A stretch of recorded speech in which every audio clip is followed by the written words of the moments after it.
We new to this little community right here. We used to live in the woods, so this is a whole different ball game being around other people.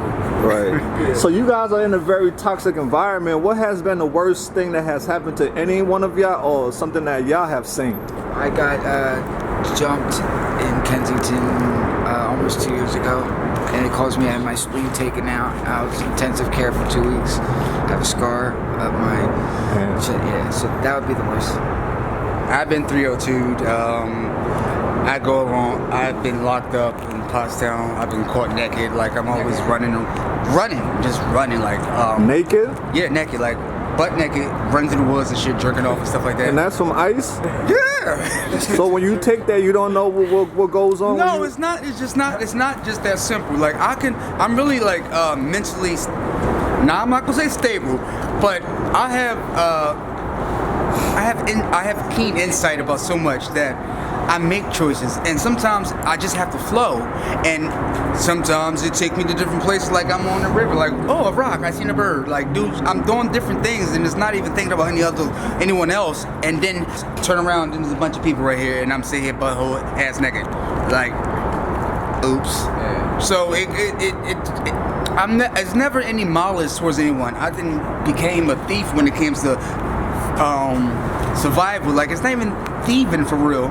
What happens is I take things that I need for this course that I'm going on, that I feel like I need to protect myself, and I'll give it back, send it back. But I learned that it's all your past, your future, and your present is all in the same place at the same time when you become present.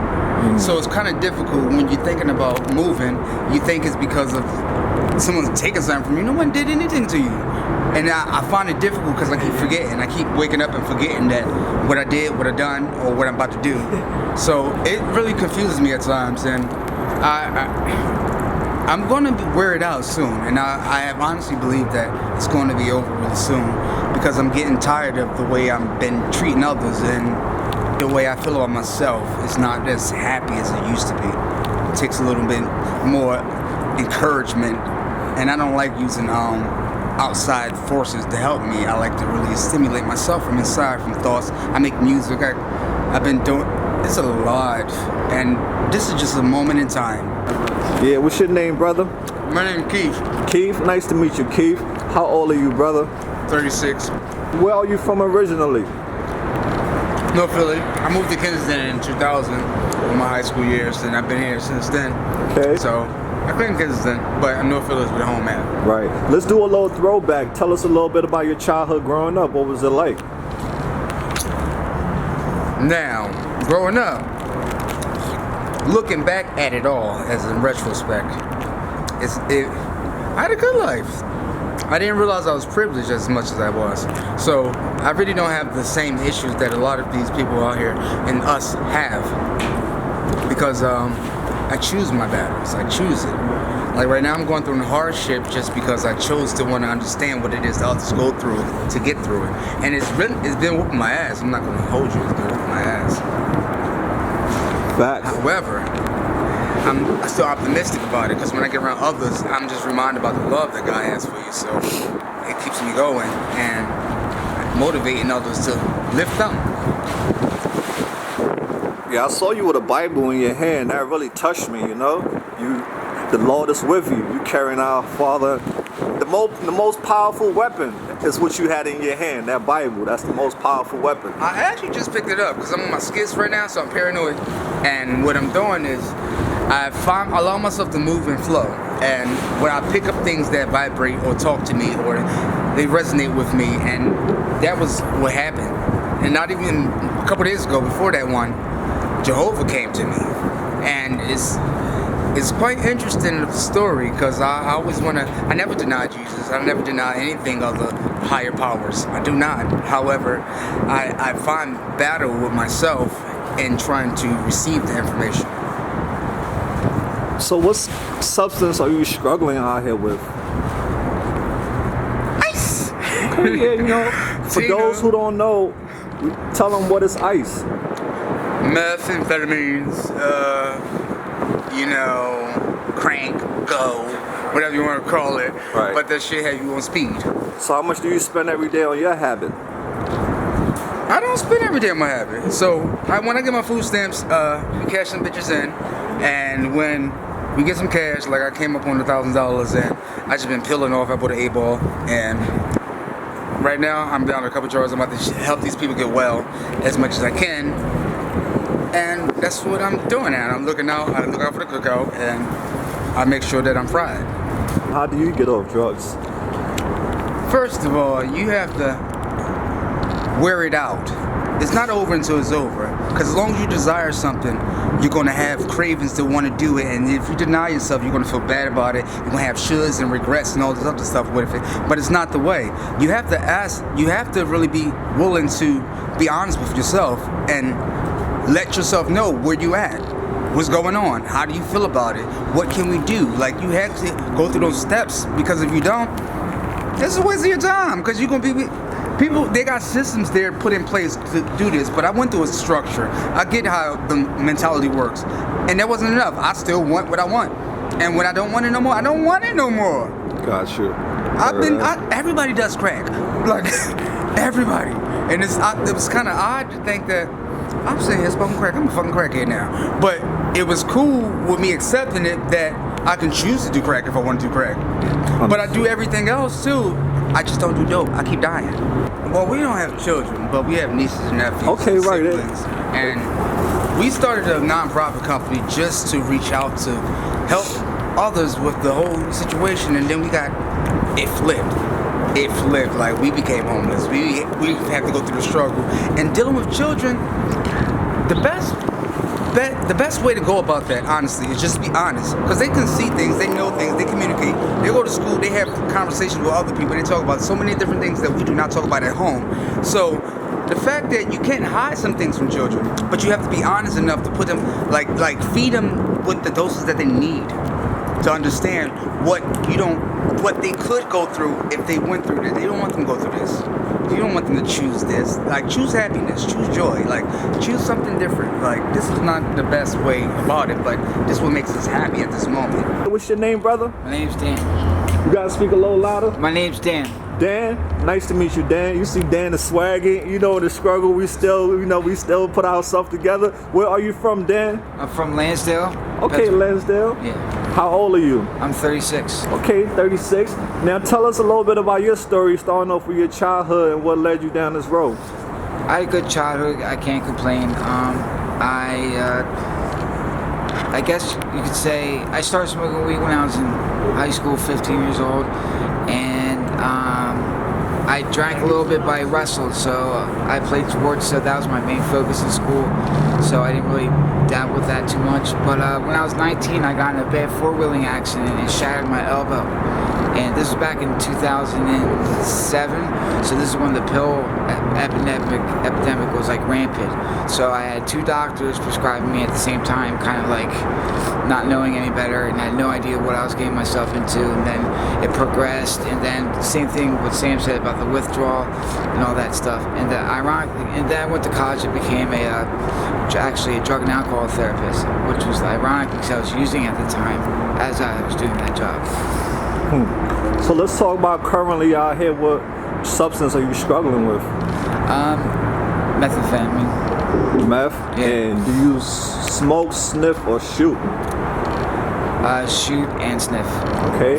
What type of feeling do you get when you do it? To be honest, like, I guess you say it levels me out. I mean, I've been unfortunately doing drugs for so long that, like, my tolerance is so high that, like, for me to get, like, that, you know, bang feeling that you get when you first start doing it, I'd have to use, like, an obscene amount. So what I'm using is just enough to just get me by. Like, when I was using fentanyl or opiates, like, I would do it every day, but I wouldn't be high. I would just be functional. You know what I mean? Got you. If you want to get off drugs, what do you need to do to get off of it? You need to reach out for help. You need to talk to somebody. It's definitely an individual basis type of thing. So, like, you know, you gotta get away from it. You gotta get away from the area. You gotta just move on, and you gotta want it. You can't do it if you don't want it. What all have you lost due to your addiction?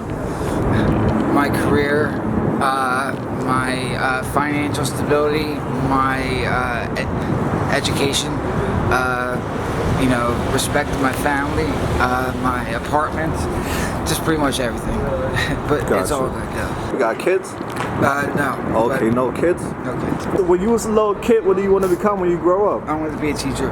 Oh, awesome. Okay. What are some things you love about yourself? About myself, that I'm funny, I'm empathetic, and I'm adaptable, All right. If your friends or your family see this video, what message would you like to send to them? Life is life, don't judge a book by its cover. Just because somebody does drugs doesn't mean that they're a bad person. Absolutely not. So what's your zodiac sign, brother? I'm a Virgo as well. What's your favorite season of the year? Fall, winter. Fall, okay. Yeah. But not outside.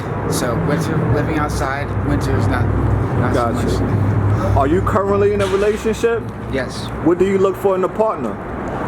Somebody that I can depend on.